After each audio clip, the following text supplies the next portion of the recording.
നിൻ്റെ അപ്പത്തിൻ്റെ വഴികളിൽ, നിൻ്റെ വിദ്യാഭ്യാസത്തിൻ്റെ വഴികളിൽ, നിൻ്റെ അധ്വാനത്തിൻ്റെ വഴികളിൽ, നിൻ്റെ വരുമാനത്തിൻ്റെ വഴികളിൽ എന്തെങ്കിലും ഒരു പോരായ്മ നിനക്ക് തോന്നിയാൽ നിൻ്റെ തുച്ഛമായ കഴിവ് കൊണ്ട് കർത്താവിൻ്റെ അടുത്ത് വരണം.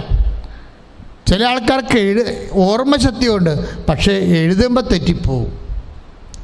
ചില ആൾക്കാർക്ക് നന്നായിട്ട് എഴുതാൻ അറിയാം, പക്ഷേ ഓർമ്മശക്തിയില്ല. അപ്പം ഇങ്ങനെ വ്യത്യസ്തങ്ങളായ ഡെഫിഷ്യൻസിക്കും നമ്മുടെ ജീവിതത്തിലുണ്ടാകും. അതെന്ത് തന്നെ ആയിക്കൊള്ളട്ടെ, അത് കർത്താവിൻ്റെ അടുത്ത് കൊണ്ടുവരേണ്ടതാണ്. കർത്താവിൻ്റെ അടുത്ത് കൊണ്ടുവരേണ്ടതാണ്. നിൻ്റെ പോരായ്മ, ഡെഫിഷ്യൻസി, ഇപ്പം നിനക്ക് പൊക്കക്കുറവ്, നിനക്ക് കളറില്ല എന്ന് വിചാരിച്ചോ, നിൻ്റെ മുടി കൊഴിയുന്നോ, അത് നിൻ്റെ പോരായ്മയാണ് എന്ന് നിനക്ക് തോന്നണമെങ്കിൽ ഈ ഇല്ലായ്മ കർത്താവിൻ്റെ അടുത്ത് കൊണ്ടുവരണം. കൃപാസനത്തിൽ എന്തുമാത്രം സാക്ഷ്യമാണ്. കെളുത്തുപോയ കഷണ്ടിയായ മുടികൾക്ക് എളുത്തു വന്നതെന്നൊക്കെ പറയുമ്പോൾ ആൾക്കാരിരുന്ന് ചിരിക്കണ കാണാൻ ഞാൻ കണ്ടിട്ടുണ്ട്. പക്ഷെ ഞാൻ ചിരിക്കത്തില്ല.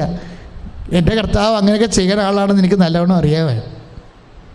കാര്യം എന്ത് പോരായ്മ നിനക്കുണ്ട് അത് കർത്താവിൻ്റെ അടുത്ത് കൊണ്ടുവരേണ്ടതാണ് എന്നുള്ള സൂചനയാണ് അന്ത്രയോസ് നൽകണത്.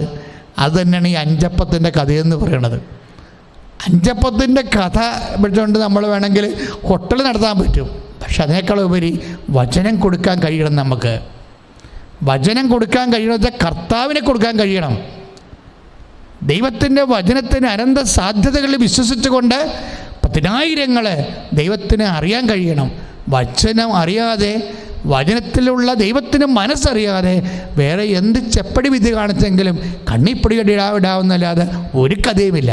അതുകൊണ്ട് മര്യാദയ്ക്ക് കർത്താവിൻ്റെ ദൈവികതയിൽ വിശ്വസിക്കുക, കർത്താവിൻ്റെ വചനത്തിൽ വിശ്വസിക്കുക.